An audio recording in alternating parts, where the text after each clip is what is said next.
할렐루야. 예배에 나오신 우리 성도님들과 오늘도 영상으로 함께 예배하신 모든 성도님들에게 하나님의 크신 위로와 평안이 이곳과 동일한 은혜가 있기를 먼저 주님의 이름으로 축원합니다. 오늘 말씀의 제목은 인생의 여정 속에서입니다. 오늘 인생의 여정 속에서라는 큰 주제입니다. 큰 주제인데, 오전과 오후를 통틀어서 오전에는 하나님을 신뢰하는 자, 그리고 오후에는 그 인생의 여정 속에 경험하게 되는 형통함과 곤고함에 관한 말씀을 함께 나누려고 합니다. 그래서 오전의 말씀 가운데 우리 부제가 바로 하나님을 신뢰하는 자, 길을 만듭니다 입니다. 오늘날 우리의 사회는 눈에 보이지 않는 균열 위에 서 있다 말합니다. 서로를 신뢰하지 못하는 불신의 균열이 사회 전반에 깊게 자리 잡고 있기 때문입니다. 신뢰가 흔들릴 때 개인의 불안은 사회 전체의 혼란과 병폐로 이어집니다. 정치적 양극화는 서로 다른 의견을 가진 사람들을 믿지 못하게 만들고, 가짜 뉴스와 허위 정보는 진실과 거짓의 경계를 흐려놓게 만듭니다. 또한 기업의 약속 불이행은 소비자의 기대를 배신하고, 개인 간의 관계에서도 섣부른 신뢰는 위험한 일이 되어버렸습니다. 이제 우리는 단순히 누굴 믿어야 하는가라는 질문을 넘어 무엇을 믿고 살아야 하는가를 고민해야 하는 시대를 살고 있습니다. 동시에 우리는 때로 지나치게 의심하며 때로는 잘못된 것에 기대며 살아가곤 합니다. 삶을 지탱하는 기둥 중 하나가 바로 이 신뢰입니다. 서로 믿고 살 수 있는 사회가 건강하고 아름다운 사회라 할 수 있습니다. 신뢰는 우리 인생 관계에 있어서 가장 기본이 되는 요소일 것입니다. 우리의 일상을 조금만 생각해 보십시오. 여러분들이 오늘 아침에 식사를 하셨을 텐데, 아침에 일어나서 밥을 먹는 건 아내나 어머니가 내 밥에 이상한 걸 넣지 않았을 거라고 믿기 때문입니다. 그렇죠? 우리가 출근길에 버스에 몸을 맡기는 건 운전기사가 안전하게 데려다 줄 거라 확신하기 때문이죠. 우리가 직장을 가서 사무실 책상에 앉아있을 수 있는 것도 내가 있는 그곳, 그 건물이 무너지지 않을 것이라는 암묵적인 믿음이 있기 때문입니다. 은행에 돈을 맡길 수 있는 것도, 병원에서 의사에게 몸을 맡길 수 있는 것도, 식당에서 음식을 먹을 수 있는 것도 바로 다 신뢰가 있기 때문입니다. 신뢰는 인간 사회를 지탱시키는 보이지 않는 아주 중요한 기둥입니다. 그런데 문제는 사람들은 다양한 것에 신뢰를 두지만 그것이 언제나 안전한 기반이 되지는 않는다는 것입니다.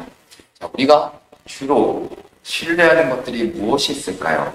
한번 정리해 볼 텐데, 우리가 곰곰이 생각해 보시면 어떤 것을 내가 더 많이 신뢰하고 있는지 한번 생각해 보시면 좋을 것 같습니다. 첫 번째는 뭐냐면 바로 사람입니다. 우리 사람을 신뢰해요. 가장 쉽게 신뢰하는 대상이 사람입니다. 특히 힘 있는 사람, 영향력 있는 사람, 의지하려는 경향이 있어요. 그래서 성경은 시편 146편 3절 이하에 보면 무슨 말씀을 기록하고 있냐면, 귀인들을 의지하지 말며 도울 힘이 없는 인생도 의지하지 말지니 그의 호흡이 끊어지면 흙으로 돌아가서 그날에 그의 생각이 소멸하리로다. 경고합니다. 귀인은 권세를 가지고 있는 사람을 뜻하죠. 어려움에 처했을 때, 내가 도움을 기대할 때 결국 그 사람도 유한한 인간일 뿐임을 말씀하십니다. 다윗을 보면 가장 믿었던 사람들에게 배신당합니다. 장인이었던 사울, 살해 위협자가 되었고, 사랑하는 아들 압살롬은 아버지에게 반란을 일으키죠. 예수님의 제자 가룟 유다도 돈을 맡길 만큼 신뢰를 받았지만 예수님을 배반합니다. 사람은 사랑할 대상이지 의지할 대상이 될 수가 없다는 것이죠. 자, 우리가 인생을 돌아보면 가장 많이 신뢰하지만 가장 많이 실망하고 상처 입게 되는 것도 바로 사랑입니다. 사람을 자꾸만 의지하는 마음이 생길 때는 내 믿음의 적신호가 켜진 것이라고 생각해 볼 필요가 있습니다. 두 번째는 환경인데, 자, 많은 이들이 환경이 안정되면, 내 상황 여건이 안정되면 내 삶이, 내 마음이 안정될 거라 믿습니다. 자, 그래서 안정된 환경을 만들기 위해, 여건을 만들기 위해 부단히 노력합니다. 어떻게든 내 상황과 여건을 불안하지 않게 아주 평안하게 만들려고 애를 쓰죠. 그래서 안정된 직장을 찾는 것이고, 우리가 보험을 드는 것이고, 집을 구하는 것이겠죠. 자, 그런데 우리가 만들어 놓은 환경이 그렇게 생각만큼 완벽하지가 않습니다. 환경은 늘 요동치죠. 어떤 환경도 그대로 머물지 않습니다. 늘 변화하죠. 환경에 의존한 평안은 한순간에 무너질 수 있습니다. 자, 이게 우리가 신뢰하는 것이고, 세 번째는 지식입니다. 지식인데, 자, 현대 사회는 지식이 힘이라고 말합니다. 근데 지식이 많아질수록 불안도 더 커집니다. 우리가 인터넷에서 수많은 정보를 이렇게 접하는데, 예를 들면 이제 질병을, 이제 어떤 병이 있다라고 예를 들었을 때 이미 여러 가지를 찾아보셔서 나를 진단하는 거의 반의사 수준은 되십니다. 그래서 그런데 오히려 그것들이 불안을 만들기도 하죠. 이 질병은 어떻고, 어떤 증세가 있고, 어떻게 살아야 되고, 뭘 먹지 말아야 되고, 수도 없이 우리의 삶을 고민과 걱정으로 만듭니다. 자, 그래서 하버드 대학에서도 석학들이 모여서 이런 얘기를 합니다. 알면 알수록 우리 삶의 불안과 절망이 더 깊어진다는 것이죠. 자, 오늘날 수많은 정보와 지식이 폭주하며 살아가는 시대인데, 어제의 지식이 오늘 바뀌는 시대이기도 합니다. 그만큼 변화가 빠르죠. 아무리 똑똑한 사람이라도 한 치 앞, 아무리 지식이 많은 사람이라도 내일을 온전히 알 수가 없다는 겁니다. 그래서 지식도 그렇게 완전히 의지할 대상은 아니라는 겁니다. 자, 네 번째는 바로 경험인데, 자, 경험은 대단히 귀한 자산입니다. 자, 근데 이게 무엇이 문제냐면 절대화하면 문제가 됩니다. 자, 사람은 지식보다 자신이 직접 한 경험을 더 신뢰하게 되어 있습니다. 지식은 잊어버릴 수는 있는데 몸으로 경험한 것은 이게 잊혀지지가 않습니다. 우리가 성경에 밤새 고기를 한 마리도 잡지 못한 베드로가 예수님께서 깊은 데로 가서 그물을 내리라, 고기를 잡으라 라고 말씀하시죠. 자, 베드로는 우리가 잘 아는 대로 어부입니다. 고기 잡는 일에 잔뼈가 굵은 사람이죠. 예수님의 전공은 옥수입니다. 그 시간은 고기 잡을 시간도 아니고 베테랑 어부였던 베드로의 경험으로는 불가능한 것이죠. 만약에 베드로가 자신의 경험을 신뢰하고 예수님의 말씀을 거부했다면 그는 기적을 보지 못했을 것입니다. 베드로가 자신의 경험을 포기했다는 것은 대단히 굉장한 사건입니다. 자, 우리가 하나님의 말씀을 계속 들어도 우리의 경험한 것을 주장하기 때문에 하나님의 말씀에 순종하기가 참 어렵게 느껴질 때가 있습니다. 경험을 신뢰하는 것을 내려놓지 않으면 하나님을 온전히 신뢰하기가 힘들다는 것이죠. 자, 다섯 번째는 바로 돈입니다. 돈. 신뢰하지 말아야 되는데 우리가 돈에서 자유롭지를 못합니다. 이게 목사도 마찬가지입니다. 물질 앞에서는 그 어느 것도 자신 있게 말할 수 없습니다. 마태복음 6장 24절에 분명 한 사람이 두 주인을 섬기지 못한다. 하나님과 재물을 배며 섬기지 못할 것이다. 말씀하시죠. 자, 그러나 우리 삶을 보면 이 돈에 눌려있고 돈 때문에 걱정과 염려가 많아지고 돈 때문에 많은 것들을 잃어버리는 우리의 삶을 볼 수 있습니다. 돈을 신뢰하는 마음이 우리 마음 한곁에 한켠에 있다는 것이죠. 돈이 추구하는 생각, 돈이면 물질이라면 다 된다는 주의가 우리 이 의식 속에 이렇게 자리 잡고 있다는 겁니다. 자, 또 하나 마지막은 자기 자신인데, 자, 우리가 가진 불신이 타인을 믿지 못하게 만듭니다. 그래서 나 자신을 신뢰해. 내가 나를 믿고 무언가를 하려고 할 때는 문제가 좀 복잡해질 때가 있습니다. 나만을 고집할수록 주변의 소리를 듣지를 않습니다. 고집과 아집으로 똘똘 뭉칩니다. 오히려 내가 내 삶의 걸림돌이 되지요. 참 힘든 상황일 수 있습니다. 자, 결국 우리는 내가 신뢰하는 것을 쫓게 되고 그것을 바라보게 되며 심지어 거기에 모든 것을 쏟아붓습니다. 신뢰하는 것이 결국 나의 신이 되어 버립니다. 결국 신뢰의 대상이 잘못되면 우리의 인생 방향도 잘못된다는 것이죠. 자, 6가지 말씀드렸습니다. 자, 곰곰이 한번 우리의 삶을, 내 자신을 이렇게 돌아볼 필요가 있겠죠. 나는 무엇을 가장 신뢰하고 있을까? 자, 시편 18편은 다윗이 평탄한 시기에 쓴 것이 아닙니다. 수년간의 전쟁, 배신, 어떤 도망, 죽음의 위기를 통과한 후에 하나님을 신뢰한 그 삶을 회고하며 부른 노래입니다. 다윗이 싸운 것은 단순한 개인적인 싸움이 아니라 민족의 생존과 신앙의 존속을 건 전쟁이었습니다. 다윗은 우리가 잘 아는 대로 인생의 험난한 전쟁터 한가운데서 깨닫게 됩니다. 사람도, 환경도, 지식도, 경험도, 돈도, 나 자신도 절대적인 신뢰의 대상이 될 수 없다는 것을 알게 되었습니다. 자, 앞에는 적군이 있고 뒤에는 담이 있고 사면 추가의 상황이지만 그는 하나님을 신뢰하고 정면 돌파하시고, 자, 오늘 우리도 우리의 인생의 여정 속에 이 신뢰를 회복해야 합니다. 하나님을 신뢰하는 자, 그 길이 막힌 곳에서도 길을 만드시는 하나님의 놀라운 역사심을 경험하게 될 줄로 믿습니다. 오늘 하나님을 신뢰하는 자, 그 길을 만든다, 이 말씀을 붙잡고 우리에게 주시는 은혜가 무엇인지를 함께 살펴보고 결단하시기를 주님의 이름으로 축원합니다. 그 첫째로 신뢰는 바로 전진하게 하는 힘이 됩니다. 신뢰는 전진하게 하는 힘이 됩니다. 자, 오늘 본문 28절은 이렇게 시작합니다.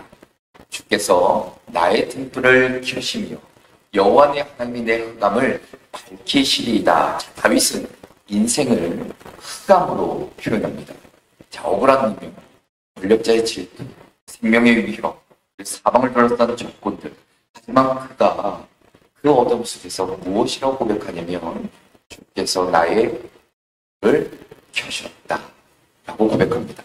자, 등불이라는 것, 단순한 빛이 아니라 생명과 희망의 회복을 상징하죠. 자, 고대 사회에서 등불은 집안의 생명을 상징하기도 했습니다. 그래서 등불이 꺼진다는 것은 그 가문이 끊어지고 인생이 끝난다는 것도 뜻했습니다. 자, 근데 다윗은 꺼져야 할 자신의 등불을 누가 밝히셨다? 신이 밝히셨다 고백합니다. 자, 28절은 바로 신뢰의 출발점입니다. 신뢰는 어둠 속에서, 흑암 속에서 먼저 하나님을 바라보는 결단에서 시작됩니다. 자, 그래서 28절이 중요한 것이고, 자, 29절로 넘어가면, 자, 내가 주를 의뢰하고 적군을 향해 달리며 내 하나님을 의지하고 담을 뛰어넘나이다 라고 기록합니다. 자, 오늘 이 1절의 말씀이지만, 자, 여기서 조금 우리가 쪼개서 볼 텐데, 자, 적군을 향해 달리며, 다윗 앞에는 적군이 있음을 우리가 알 수 있고, 담을 뛰어넘나이다. 그를 둘러싼 장벽과 위험이 있다는 것이죠. 자, 적군만 있는 것도 더워 죽겠는데, 높은 담까지 가로막고 있습니다. 사면 초가의 상황이죠. 자, 그런데 다윗은 이런 어려움 앞에서 적군을 향해 달려가고 담을 뛰어넘습니다. 자, 도망치지 않아요. 뒤로 물러서지도 않죠. 주눅들지도 않습니다. 당당하게 에워싸고 있는 그 현실의 벽을 정면 돌파합니다. 다윗은 이러한 상황에서도 두려워하지 않죠. 자, 본문을 보면 다윗의 힘이 어디서 나와 있는지를 우리는 알 수 있습니다. 자, 오늘 29절에 중요한 건데 바로 오늘 말씀에 내가 주를 의뢰하고 그리고 내 하나님을 의지하고 라고 기록합니다. 자, 원문을 보면 한글로 번역해서 저렇게 기록되어 있지만 원어로는 하나님 안에서, 하나님을 통해서, 그리고 하나님과 함께, 하나님을 통해서라는 의미가 담겨져 있습니다. 그러니까 내가 주를 의뢰하고 내가 주님 안에서 적군을 향해 달립니다. 내가 하나님을 의지하고 내가 하나님과 함께 그 담을 뛰어넘겠습니다. 깊은 신뢰가 바로 이 29절 안에 담겨져 있습니다. 자, 이것이 신뢰가 만들어내는 전진할 수 있는 힘입니다. 적군이 앞을 가로막고 높은 담 앞을 가려도 신뢰는 그 발걸음을 멈추지 않게 한다는 것이죠.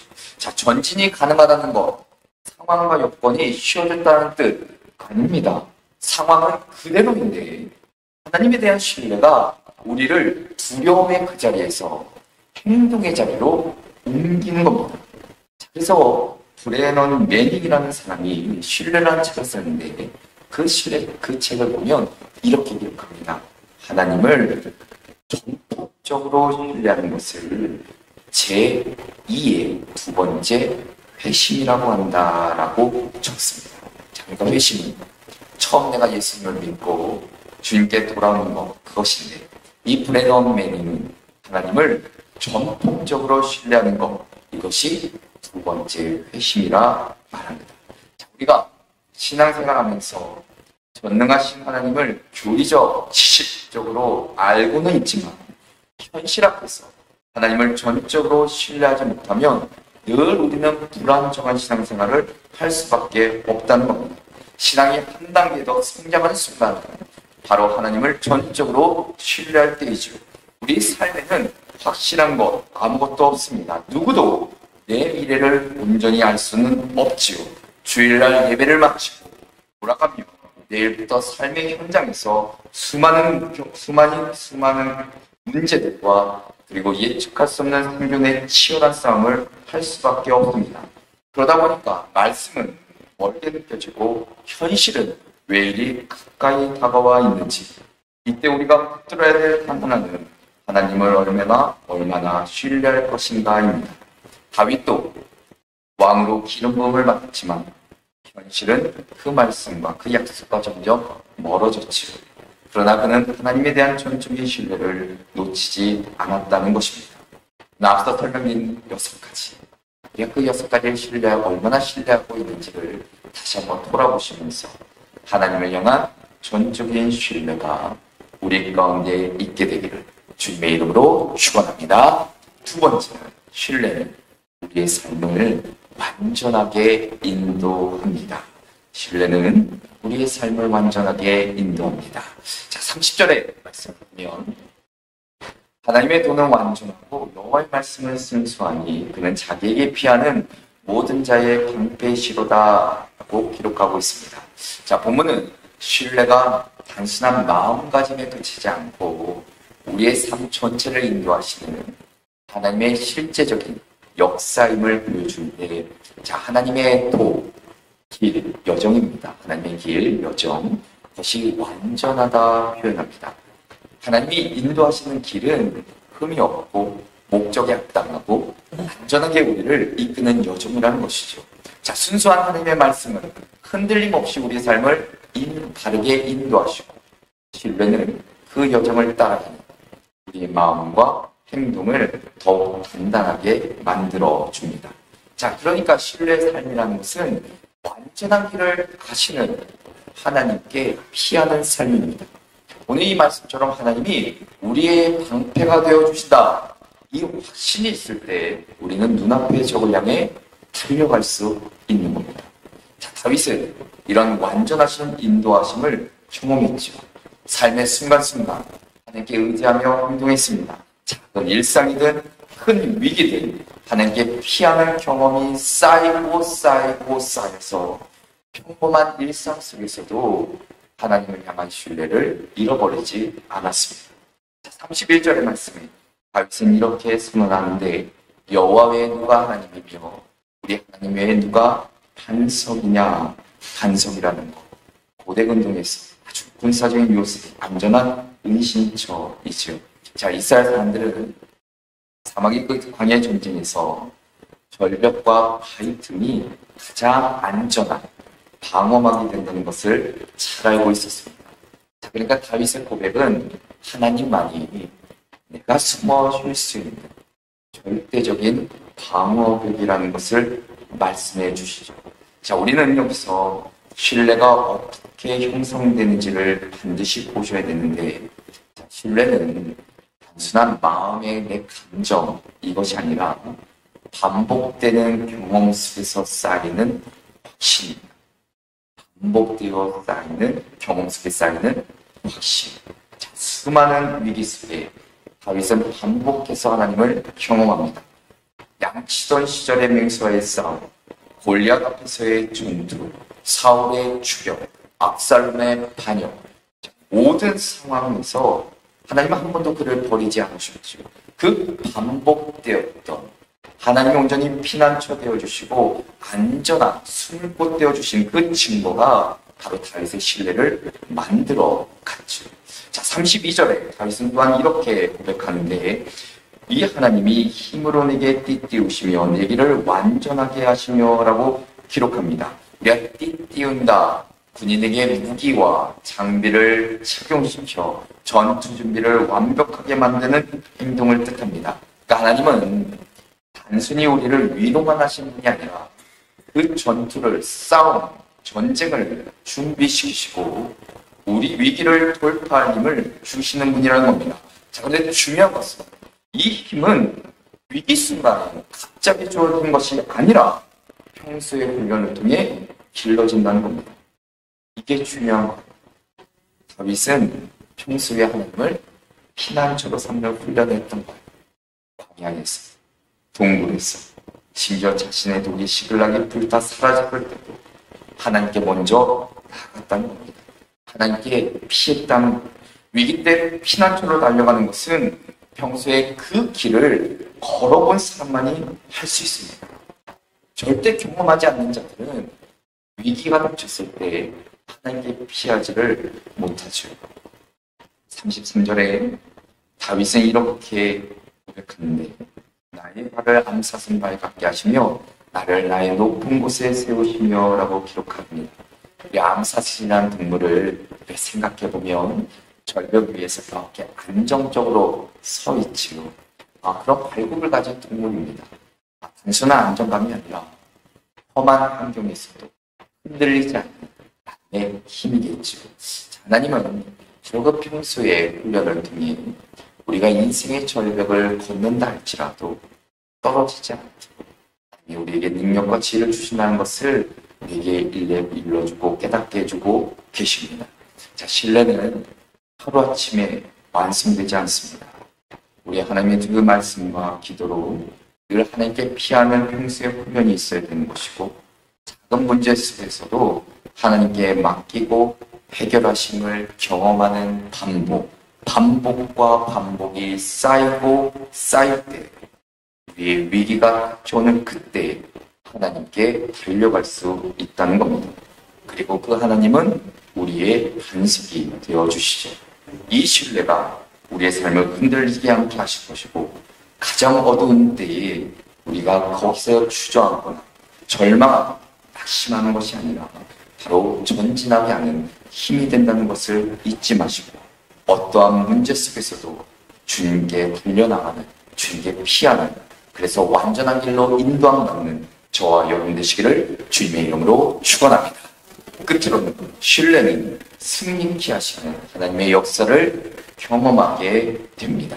신뢰는 승리케 하시는 하나님의 역사를 경험하게 됩니다. 자, 34절에 다윗은 고백하는데 내 손을 가르쳐 싸우게 하시니 내 팔이 노팔을 당기도다 기록하고 있습니다. 가르쳐 싸우게 하신다. 나의 원어적으로 보면 근육을 단련시키는 것이고 기술과 능력을 익히는 것이라 말할 수 있습니다. 자, 그러니까 하나님은 다윗의 그 신뢰를 기반으로 그의 손과 팔, 그의 행동과 능력까지 완벽하게 준비시키셨다라고 말할 수 있죠. 자, 이는 신뢰가 단순한 마음의 결심을 넘어 실제적 역사로 나타나는 능력임을 보여주고 있습니다. 자, 오늘날 우리가 살아가고 있는 사회에 마찬가지죠. 우리가 그리스도인들이 믿는다라고 말하는데, 자, 실제로 삶의 문제와 맞닥뜨렸을 때 능력이 뒤따르지 않으면 믿음이 대단히 공허하게 느껴집니다. 내가 수십 년 동안 믿어왔는데 막상 위기와 어려움을 맞닥뜨렸을 때 뭔가 거기 안에서 힘과 능력도 용기도 솟지 않는 그냥 주저앉고만 마는 우리의 삶을 볼 때 참 허무하고 공허하게 느껴질 수밖에 없다는 것이죠. 자, 그런데 오늘 다윗의 경험은 구체적인 역사로 나타난다는 것을 보여줍니다. 자, 그가 승리를 경험한 것은 어떤 인간의 힘, 어떤 지식과 경험이나 어떤 전략이나 물이 아니라 물질이 아니라 하나님을 신뢰하며 행동한 결과이시오.